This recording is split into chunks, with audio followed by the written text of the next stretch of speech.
നമസ്കാരം. പ്രധാന വാർത്തകൾ.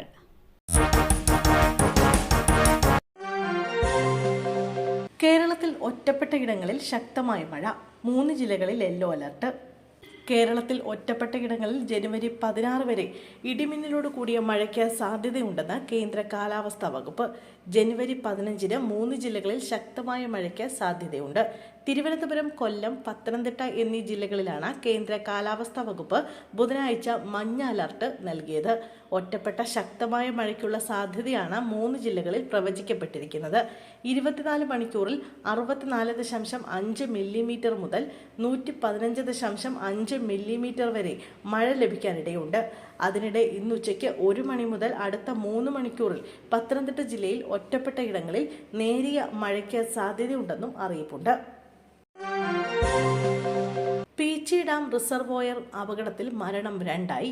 റിസർവോയറിൽ വീണ് ചികിത്സയിലായിരുന്ന ഒരു പെൺകുട്ടി കൂടി മരിച്ചു. പട്ടിക്കാട് ചാണോത്ത് സ്വദേശി ആൻഗ്രേസ് ആണ് മരിച്ചത്. 16 വയസ്സായിരുന്നു. ജൂബിലി മിഷൻ മെഡിക്കൽ കോളേജിൽ ചികിത്സയിലിരിക്കെയാണ് മരണം. തൃശൂർ സെന്റ് ക്ലെയർ സ്കൂളിലെ +1 വിദ്യാർത്ഥിനിയാണ് ആൻഗ്രേസ്. പട്ടിക്കാട് സ്വദേശിനി അലീന അർദ്ധരാത്രിയോടെ മരിച്ചിരുന്നു. അപകടത്തിൽപ്പെട്ട പട്ടിക്കാട് സ്വദേശിനി എറിൻ ഗുരുതരാവസ്ഥയിൽ ചികിത്സയിലാണ്. പീച്ചി സ്വദേശിനി നിമ ഗുരുതരാവസ്ഥ തരണം ചെയ്തെങ്കിലും ചികിത്സയിൽ തുടരുകയാണ്. വൻ മയക്കുമരുന്ന് വേട്ട. ദമ്പതികളടക്കം 4 പേർ പിടിയിൽ. കാസർഗോഡ് മഞ്ചക്കല്ലിൽ വൻ മയക്കുമരുന്ന് വേട്ട. 100 ഗ്രാം MDMAയുമായി ദമ്പതികളടക്കം 4 പേരെ പോലീസ് പിടികൂടി. കോട്ടക്കണ്ണി സ്വദേശി ഷാനവാസ്, ഭാര്യ ഷെരീഫ, മാസ്തിക്കുണ്ട് സ്വദേശി മുഹമ്മദ് സഹദ്, ചെമ്മനാട് സ്വദേശി ഷുഹൈബ് എന്നിവരാണ് അറസ്റ്റിലായത്. കാറിൽ കടത്തുകയായിരുന്ന മയക്കുമരുന്നാണ് രഹസ്യ വിവരത്തെ തുടർന്ന് പിടികൂടിയത്. സിനിമാ തിയേറ്ററിനുള്ളിൽ ജനാലക്കമ്പിയിൽ തൂങ്ങിയ നിലയിൽ മൃതദേഹം.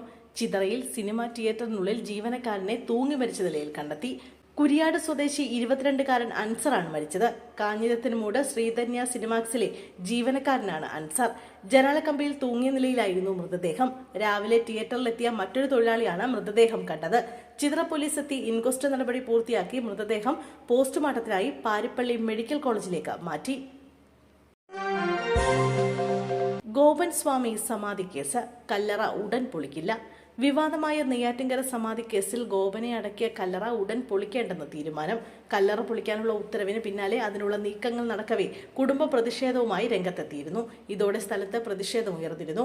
ഇതേ തുടർന്ന് സംഘർഷ സാധ്യത ഉടലെടുത്തതോടെയാണ് കല്ലറ ഉടൻ പൊളിക്കേണ്ടെന്ന തീരുമാനമുണ്ടായത്.